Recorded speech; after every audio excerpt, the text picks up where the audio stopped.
What's good with you, YouTube? I'm gonna get right down to it. I want to tell y'all about me, Big Killer, and I'm gonna start off from the beginning, the middle, the end, and I'm gonna lead up to where I'm at now. Hopefully, I'll to give y'all a perspective that man, I'm human. You know what I'm saying? We all human. We not fucking robots. Everybody with this AI shit. You know, we got so much AI going around. You can't even talk to a person no more. People don't even know how to interact. But I'm human, and since I'm human, God told me to don't stand on my story about how I grew up, but to tell y'all. And so I'm gonna go ahead, start it off and tell y'all that when I was a baby, I heard that I had liquor in my bottles, like alcohol. So it's like my future had been already alcoholic since I was a baby. You know, I ran with my uncle. My uncle used to take me to the cafes and all that shit. That's my nigga. Now he named me Special K, Uncle George. I love you, man. Long live you. And so that's my grandma's brother. But he was young too, shit. Like he didn't know what he was doing. Hell, and you know, we was just kicking it. I was his favorite. And he called me Special K, and that's where I got that nickname from back in the day.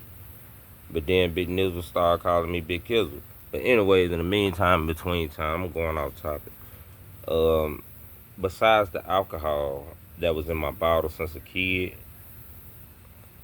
I grew up past that and became in tune and loved music. I did that band shit, snare drum, quad, any drum, any drum. I love drums. And maybe that goes back to the chakras and, you know, the African heritage of us, dancing in tribes, the bongos, the bum bum bum bum. You know, your chakra gonna move when it and that's me. That's how I know me. I know I am great with music. I love music. I have a way with words, and so I reached out to people like Sad Guru, you know, Ralph Smart, Napoleon Hill, Bob Proctor, people of those natures who could help me enhance what God already gave me, and that's why I became a super nigga. I'm just gonna be 100 with you. After the music shit came to teenage years, you know, like let me go back. As a kid, I was the leader of the group. It was me, Big Nod, D, and Dre. D and Dre are brothers. They're my cousins. Me and I are brothers. Our mothers are sisters. We are first cousins. But I was the oldest, so I was the leader of the group, and we were Bone Thugs and Harmony. And every summer when D and Dre came to visit, I would set up a whole show. We would take sheets of paper. I take sheets of paper and ball them up and make a microphone and take a pen and punch holes in them. You know, like we really created that experience and put on a show for our family. And we orchestrated that and we did it.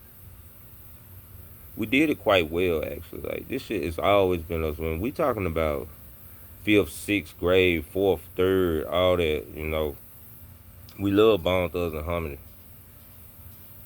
And so after that became horror for my life. Like it became guns, dope, alcohol, gangs, killings, murders, type shit. Like it was like nigga, you might not live to see 21. And so I accepted that. Whatever I did, I'm gonna be the best at it. If I drink, I'm gonna be the I drink too much. If I smoke, I'm gonna smoke. I'm the best. If I'm a janitor, I'm the best at that shit. Grandma instilled that into me. So when it came to that gang shit, man, I was the best at that. Like I really would do a lot of stuff to try to get your name go known. But all kids gonna keep. Everybody's just trying to be the best. Like, I really accepted. Like I knew I had to go to jail at one point. I ain't never did no super hard time more than a year or nothing, but I was cool with that as a minor, you know. I was cool with going to jail. I thought I had to go to jail to even get stamped on my resume as a street person. But at the same time, I come back home and unless they know I'm in church, saying speeches because of my grandma. So that was the foundation. I might go out there and go one way, but if the foundation is there and it's solid, you're gonna always come back. What goes around comes around like a hula hoop. Believe that. So it was gangs, drugs, all that shit. And then I think in 2005 I graduated high school, Kirby High, Memphis, East Memphis. Then I moved to Atlanta. And once I moved to Atlanta, I was on my own. It was just I was 18 or 17, and it was just me and everybody else from around the world trying to go to DeVry that came and poured into East Atlanta Zone 6 in Decatur, right off North Arcadia Avenue by the Avondale train station. So that's why I was posted like hosted at Calibre Woods and stuff. And once out there, when I tell y'all, we used to be 40 deep everywhere we went. I could not be alone. I couldn't stand silence. Like silence really, it messed with me real bad, real bad. So all my niggas, when we went to the club to prime time and the chocolate, all that shit in the eight, man, we was at least 40 deep. 40 deep. And you know, as time started evolving, the older I got, I stopped. It became a point to where the more people that came around me, the lonelier I would get. I guess because a lot of people went on what I was on then. The conversations didn't match. The vibrations did not match. The frequencies, they didn't match. And so I stopped hanging around people and started learning myself. And once I stopped hanging around people, that's when I realized, like, just being alone so much, I realized I had superpowers. Like, I started learning me. I started learning so much about me, and I started loving me, and I started researching. The book that changed my life, that made me make that first step, was Joel Osteen, Become a Better You. And we found that book, to be honest, on a whole street scheme robbery type thing. But I stumbled across that book, and I read that book, and I never looked back. Ever since then, I've been trying to become a better me. I'll never forget that. But that book by Joel Osteen, I don't care what nobody say about Joel Osteen. Joel Osteen changed my life on everything I love. That's when I took the first step and never looked back. So after that, I did my little shit, got kicked out of school, became homeless in Atlanta. I lived on the bridge for a couple months, almost years, almost a year under the bridge over there, just learning life and everything. But throughout that, I started working jobs. Burger King was my first job. We made $5.50 an hour, and I was part time, so I got paid every 2 weeks. Nigga wasn't working number like a couple of hours. $5.50 an hour was minimum wage, I guess, but whatever it was, that's what I was making in Atlanta, in Decatur. I mean, when I was out there. So after that, it became straight warehousing, like from all the way up to my 20s, upper 20s, straight warehousing. I'm talking about from the cherry picker forklift to the sit down, stand up, all of that, certifications. Man, it was just warehousing. And the reason I like the warehouse, because shit, I could dress how I want to dress, you know what I'm saying? I can always dress how I want to dress, but at one point it started becoming crucial. It started becoming like they checking your pockets on the floor while you on the floor, just to see if you got your phone, or they making you put your phones in the locker. They watch you on your little 30-minute break. They clock in, shit got fingerprints, but if a whole crowd behind you and your fingerprint ain't registering, you gonna make them late. It became point systems. Man, I seen all this shit. I grew up in a warehouse. That was my job, warehousing. Always warehousing. I done had billions I say billions. Temp service to fighting to managers, not letting niggas talk shit to me and shit, 'cause I'm still young, you know what I'm saying? But that shit It's the new cotton field. It's the modern age cotton field, and the forklifts is the horse.